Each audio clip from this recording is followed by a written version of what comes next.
Audio Jungle. તો કેમ છો મિત્રો? આજે અમે પહોંચી ગયા છે વ્રજવાણી ને અમે આજે રાતે પણ અહીં રોકાણા હતા. બહુ મસ્ત સુવિધા છે મિત્રો. અહીંયા લોકોને જમવાની વ્યવસ્થા બધી છે મિત્રો. તો ગમે પણ રાતે 2 વાગ્યા પણ અહીંયા આવો તમે જમવા મળી જશે મિત્રો. વિશાલભાઈ શું કેવું તમારું અહીં? ના અહીં ફૂલ મોજ આવી અમને અને અહીંયા ફૂલ સુવિધા છે, તો તમે પણ અહીંયા આવો અને દર્શન કરો અને અહીંનો આનંદ મેળવો. ને મિત્રો અહીંયા કહે છે કે 500 થી 550 વર્ષ પહેલા અહીંયા જે કૃષ્ણ ભગવાન જે રસ રમ્યો હતો એ આ જ જગ્યા છે મિત્રો. ને અહીંયા મિત્રો 140 ગોપીઓ સમાઈ ગઈ છે મિત્રો. અહીંયાની જે નારી કે સ્ત્રી કે જે અહીંયા સમાઈ ગઈ છે મિત્રો. જોઈ શકો છો તમને. ચાલો હું બતાવું આગળ.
મિત્રો અહીં કહેવાય છે કે લોકવાહિકા મુજબ કે અહીંયા હજી કાન રાખીને તમે સાંભળો તો હરિનો ઢોલ હજી પણ વાગે છે મિત્રો.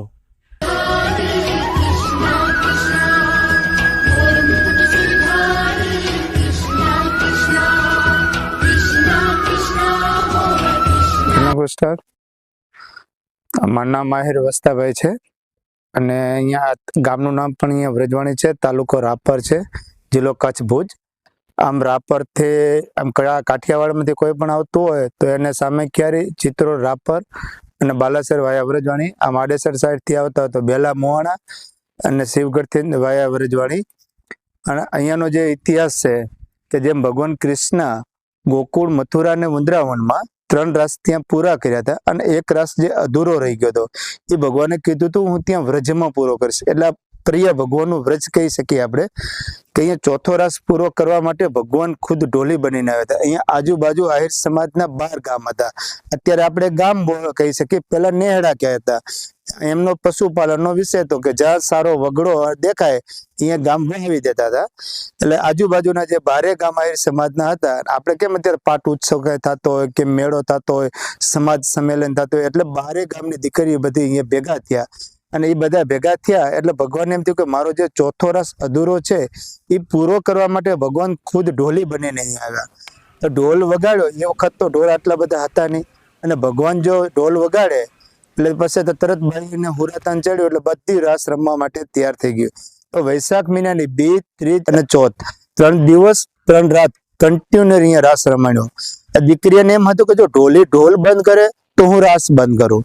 અને ભગવાનને એમ હતું કે જો દીકરીઓ રાસ બંધ કરે તો હું ઢોલ બંધ કરું. એમાં ને એમાં 3 દિવસનો ગાળો નીકળી ગયો, એટલે કે વૈશાખ મહિનાની 2, 3 ને 4 3 દિવસ 3 રાત. તો વડીલોને એમ થયું કે આવો તો ઢોલી કેવો છે, કોઈ કામણગારી છે, કોઈ તાંત્રિક છે, દીકરીને ઘરે 3 દિવસથી નથી આવવા દેતો. આમ મારો ઢોલીને મારવા માટે આવ્યા, પણ તો ભગવાન હતા, અદ્રશ્ય થઈ ગયા. કોઈના હાથમાં આવ્યા નહીં, આજુબાજુ ચારુકા જોયું પણ ક્યાંય દેખાણ્યા નહીં. એટલે દીકરીને એમ થયું કે હવે આ ઢોલીને ગોતો, ઢોલી વગર અમે નહીં રહી શકીએ. આજુબાજુ બધે જોયું પણ ક્યાંય ઢોલી દેખાણ્યો નહીં. એટલે જે સૌ પ્રથમ પેલા જે નાગબાઈ નો પાડ્યો પાછળ જે દેખાય છે, એમ સૌ પ્રથમ નાગબાઈ માએ એમને પ્રાર્થના કરી કે હવે જો ભગવાન ખુદ બનીને તમે અહીંયા આવ્યા હો અને ઢોલ વગાડ્યો હોય તો ધરતી માતાને કહો અમને જગ્યા આપે અને તમારી ગોદમાં અમને સ્થાન આપો. આટલી પ્રાર્થના કરતા ધરતી માતાએ એમને જગ્યા દઈ દીધી અને ત્યાં 140 ડિગ્રી ધરતીમાં સમાઈ ગઈ. આ બધી જે ખાંભી છે આ 570 વર્ષ પહેલાની છે.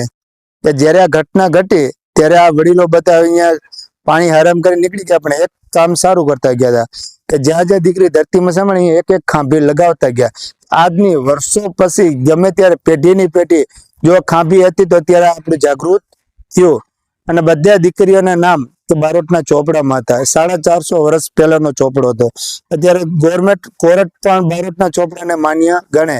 એમને આપણે કયા આધારે દીકરીઓને નામ લખી શકીએ કે બધા ચોપડામાં નામ નીકળ્યા. એના આધારે પછી 2012માં આપણે મંદિર બનાવ્યું. 3 પ્રતીક્ષાથી રહેવા માટે ઉતારાની પણ સગવડ છે. 1 રૂપિયો ચાર્જ લીધા વગર 24 કલાક ગમે ત્યારે પણ અહીંયા આવે તો જમવાનું રહેવાનું 24 કલાક અમારો ગેટ પણ ખોલો હોય છે. કોઈ પણ ચાર્જ લેવામાં આવતું નથી. એની ઈચ્છાથી કાંઈ પણ આપવું હોય એના ક્ષેત્રમાં તો એની પહોંચ અમને પાકી મળી જાય છે. બોલો કૃષ્ણ કનૈયા લાલ કી જય, સતી માતાઓની જય. Yeah.